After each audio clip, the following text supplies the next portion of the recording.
നമസ്കാരം. Media vision വാർത്തകളിലേക്ക് സ്വാഗതം. കായണ്ണ ശ്രീ ഭഗവതി ക്ഷേത്രക്കാവിൽ നാഗപൂജയും ക്ഷേത്രം വയലിൽ കൃഷി ചെയ്ത ജൈവ അരി വിതരണവും നടന്നു.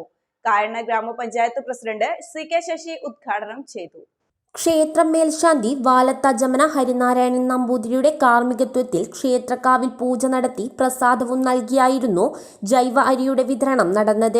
കായണ്ണ ശ്രീ ഭഗവതി ക്ഷേത്ര ഉടമസ്ഥതയിലുള്ള പുത്തരിക്കണ്ടം പാടശേഖരത്തിൽ ഉൽപ്പാദിപ്പിച്ച ജൈവ അരി വിപണിയിൽ ഇറക്കി നാടിന് മാതൃകയായി. മറ്റൊരു ക്ഷേത്രങ്ങളിലും കാണാത്ത വ്യത്യസ്തമായ ജൈവ രീതിയിലാണ് ക്ഷേത്രത്തിന്റെ 1.5 ഏക്കറിൽ നെൽകൃഷി ഇറക്കിയത്. ക്ഷേത്രാവശ്യവും കഴിഞ്ഞുള്ള ജൈവ അരിയാണ് ഭക്തർക്ക് വിൽപ്പന നടത്തിയത്. ഒരർത്ഥത്തിൽ പഴയ രീതിയിലെ കൃഷിരീതിയിലേക്കാണ് ക്ഷേത്രം ഭാരവാഹികളും ഭക്തരും എത്തിച്ചേർന്നത്. കായണ്ണ ഗ്രാമപഞ്ചായത്ത് പ്രസിഡന്റ് CK ശശി ഉദ്ഘാടനം ചെയ്തു.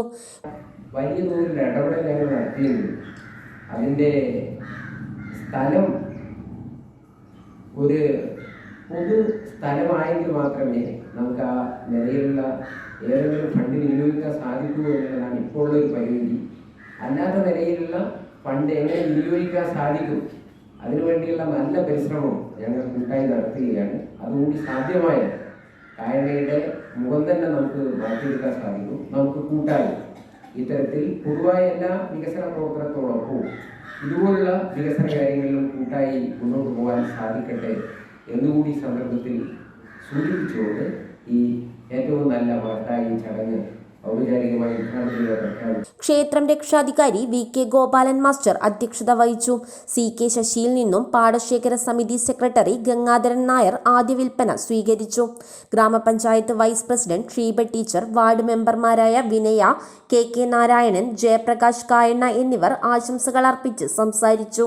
ക്ഷേത്ര സമിതി പ്രസിഡന്റ് PV ബാലകൃഷ്ണൻ മാസ്റ്റർ സ്വാഗതം പറഞ്ഞ ചടങ്ങിന് സെക്രട്ടറി PC നാരായണൻ മാസ്റ്റർ നന്ദി പറഞ്ഞു. ക്ഷേത്ര ഉടമസ്ഥതയിലുള്ള നാഗക്കാവിൽ നാഗപൂജ നടത്തി. മേൽശാന്തി വാലത്ത ജമന ഹരിനാരായണൻ നമ്പൂതിരി കാർമ്മികത്വം വഹിച്ചു. ക്ഷേത്ര ഭാരവാഹികളും നിരവധി ഭക്തജനങ്ങളും ചടങ്ങിൽ പങ്കെടുത്തു. News bureau, media vision.